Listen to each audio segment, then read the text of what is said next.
moi, je remercie infiniment ces deux dernières intervenantes pour ces communications que je trouve, j'allais dire, ébouriffantes. C'est-à-dire que ça me rappelle le colloque que nous avions organisé. Je crois que c'est la première fois que nous l'avions fait en 2015, Conserver, restaurer, protéger, et qui avait réuni ici pour la première fois donc des restaurateurs qui en général n'ont pas forcément la parole dans les musées, j'insiste, et qui nous avaient fait découvrir une sorte de monde inconnu et fait effectuer une plongée dans un univers que nous ne connaissons pas parce que nous ne voyons pas faire ces restaurations. D'ailleurs, au musée d'Orsay, on essaye de faire participer le visiteur aux restaurations, notamment des grands formats. Je pense que les uns et les autres, vous avez peut-être eu l'occasion de passer devant cette grande cage en verre qui a abrité et des chefs-d'œuvre académiques et l'atelier du peintre de Courbet. Et quant au cadre, évidemment, tout reste à faire. On a l'impression, à vous entendre, Charlotte. Qu'est-ce que ça vous inspire l'une et l'autre, vos contributions respectives?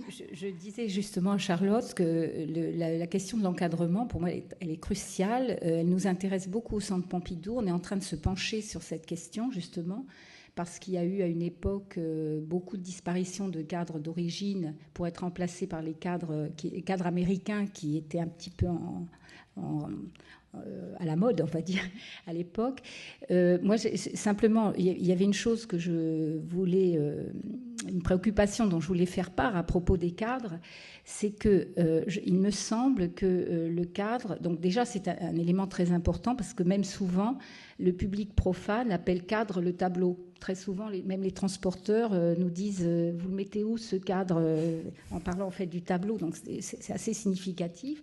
Mais surtout, il me semble que la restauration des cadres, elle doit faire l'objet de la même approche que la restauration des tableaux. C'est-à-dire, on a vu là par exemple des exemples où personnellement, je trouve que par exemple la dorure va très très bien avec des couleurs éclatantes qui ont conservé leur éclat. Mais c'est peut-être un peu plus discutable de la présenter en l'état sur des œuvres qui ont foncé, et parce que ça accentue un petit peu l'aspect foncé. Donc là, je pense que quand on cherche à retrouver le cadre d'origine, par exemple, c'est important aussi, si on le fait restaurer, de songer à le faire patiner, à l'accorder à l'aspect du tableau.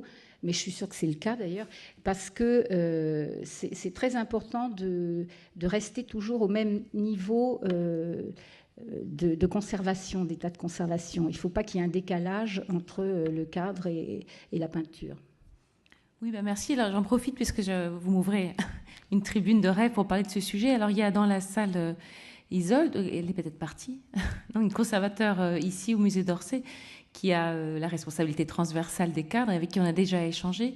Et il y a aussi une restauratrice de cadres qui est juste là, Élise Lopez, qui a fait son mémoire de fin d'études à l'Institut national du patrimoine sur la restauration du cadre d'origine.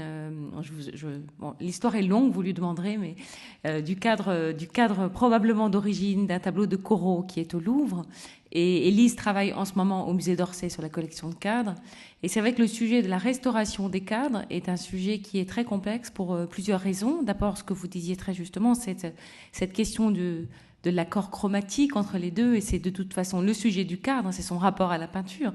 Et c'est vrai que par exemple, pour le choix des cadres dorés pour les Rembrandt, pour y revenir très rapidement, c'est vrai qu'au Louvre, au-delà de la tradition maison qui a beaucoup de sens, parce qu'on dit des choses quand on garde un encadrement très ancien qui remonte en fait, à la tradition des collections royales, etc.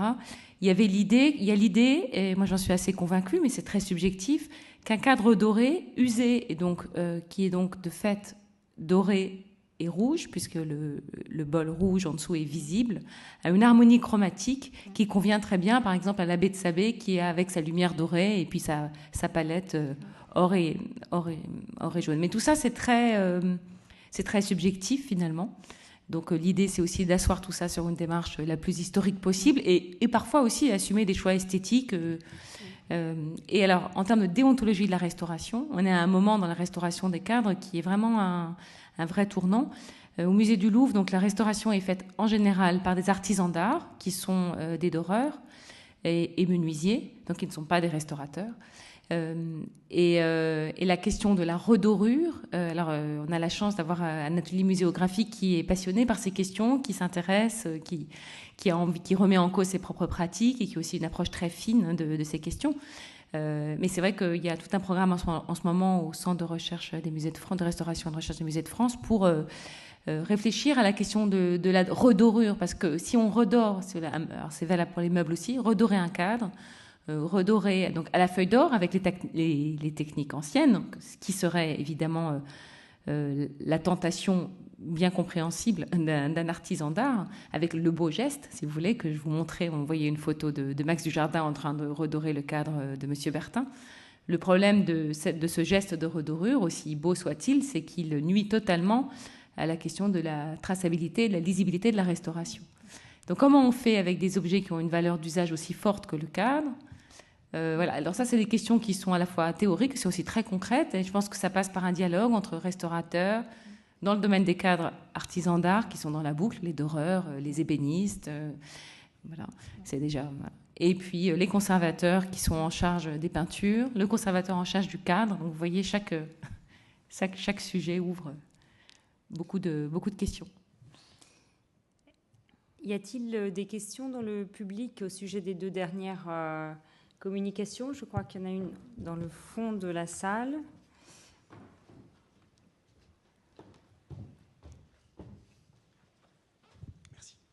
Oui, bonjour. Justement, par rapport au réencadrement du Rembrandt avec le cadre doré, j'aurais voulu savoir si c'était d'ailleurs son cadre à lui, à une période, si c'était son cadre. Je vous parle de ça parce qu'il me semble avoir vu le cartel sur le cadre. Et donc, aussi, au-delà de ça, vous avez parlé de la restauration des cadres. Et il me semble aussi que le cartel sur le cadre, c'est quelque chose plutôt au 19e siècle. Et on s'est tous rendu compte aussi que l'ancien titre, souvent sur le titre, le cartel moderne à côté, et généralement le titre est plus réduit, enfin est sensiblement différent par rapport au cartel ancien qui se trouve sur le cadre. Et j'aurais voulu savoir, enfin, qu'est-ce qu'on peut en penser de ça ? C'est pour moi. Alors, vous ouvrez... alors, j'en pense beaucoup de choses et on est vraiment...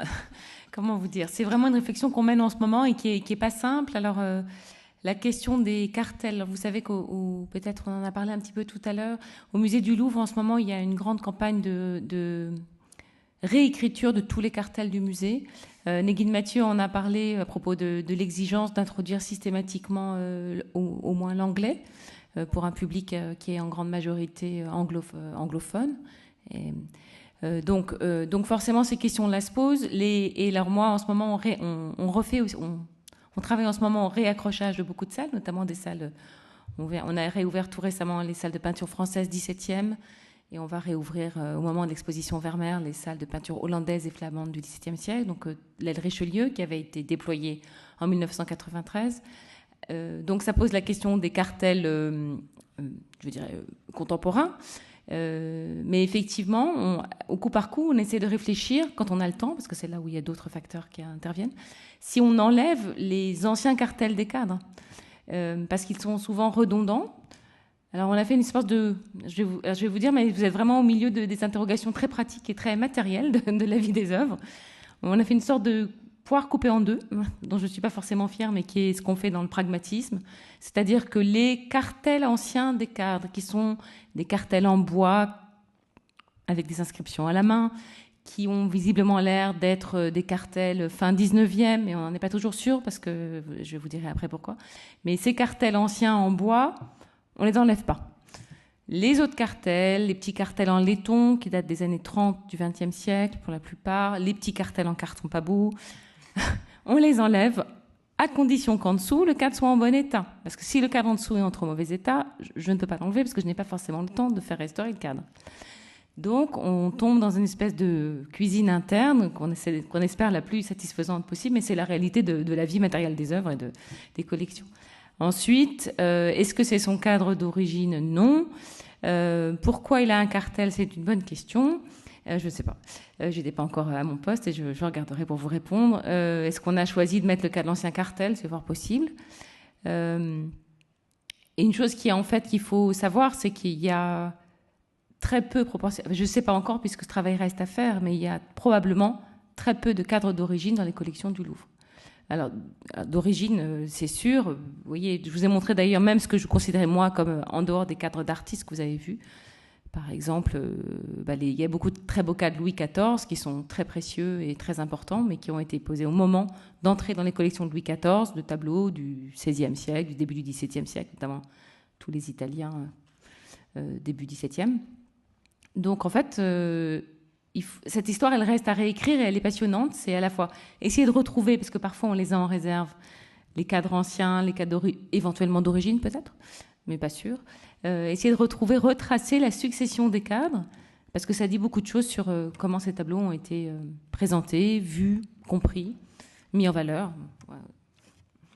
Il y a aussi vous avez montré l'exemple de primitifs qui ont été encadrés. C'est aussi une problématique, ça, parce que finalement, c'est des éléments polyptiques, de même que les icônes sont souvent dans des iconostases. Donc là, on a une vision par le cadre, une fausse vision, en fait, d'une œuvre qui se limite à ce que l'on a, alors que c'était une partie d'un ensemble. Que justement, enfin, bien sûr, je comprends, on garde, on n'a que ça en fait, donc il y a un principe de précaution qui fait qu'on garde l'encadrement le plus ancien. Néanmoins, il n'est pas complètement porteur de sens par rapport à l'œuvre telle qu'elle se présentait à l'origine. Oui, dans le cas que je vous ai montré, c'est assez vertigineux parce qu'en fait, on n'a pas. Ce sont donc un élément effectivement, un élément d'ailleurs, il manque des éléments, donc c'est une partie de fragments d'un retable. On ne sait pas du tout dans quel état, enfin si ces tableaux étaient encadrés quand ils sont arrivés au Louvre au temps du musée Napoléon. Il y a eu ce cadre néo-gothique très étonnant qu'on a retrouvé dans nos réserves, qui a été retrouvé au moment d'exposition Vivant de Nom dans nos réserves, qui est intéressant parce qu'il dit beaucoup de choses sur l'histoire du goût, qui dit déjà ça. Et puis il y a maintenant ces cadres Bazin qu'on accepte, mais quand on regarde de près, qui sont eux-mêmes une fabrication des années 50, du coup, voilà, qui maintenant, visuellement, teintent beaucoup la présentation. Et dans la Grande Galerie, si vous regardez, il y a beaucoup de cadres Bazin, on les reconnaît, parce qu'ils ont un style 50 qui n'a pas forcément de sens, mais ce sont soit ce qui a été décidé de faire pour de bonnes raisons, parce qu'on n'avait pas de cadre, soit parce que c'était le goût du moment, et on continue à faire ça d'ailleurs. Donc, peut-être allons-nous conclure, à moins qu'il y ait une dernière question. Je ne voudrais pas empêcher quelqu'un d'assouvir sa curiosité sur des sujets qui restent encore très mystérieux. Je ne sais pas. En tout cas, moi, personnellement, j'ai beaucoup appris. J'espère que c'est le cas de chacun d'entre vous.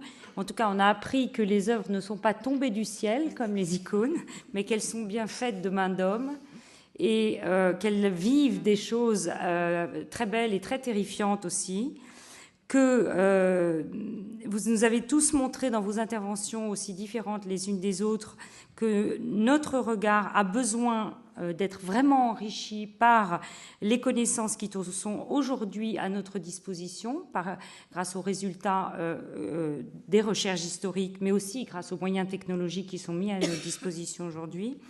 Et je pense, en écoutant les communications de Negin Mathieu et d'Annabelle Görgen, mais aussi les vôtres, finalement, en creux, que le visiteur a vraiment besoin qu'on le prenne par la main, qu'on l'accompagne avec des moyens de médiation adaptés pour franchir cette nouvelle étape et présenter un visage nouveau à la fois des œuvres et puis du musée, de ce patrimoine qui est rendu à la fois plus compliqué et beaucoup plus accessible, je crois, aujourd'hui. Voilà, merci beaucoup à tous de votre patience et de votre présence.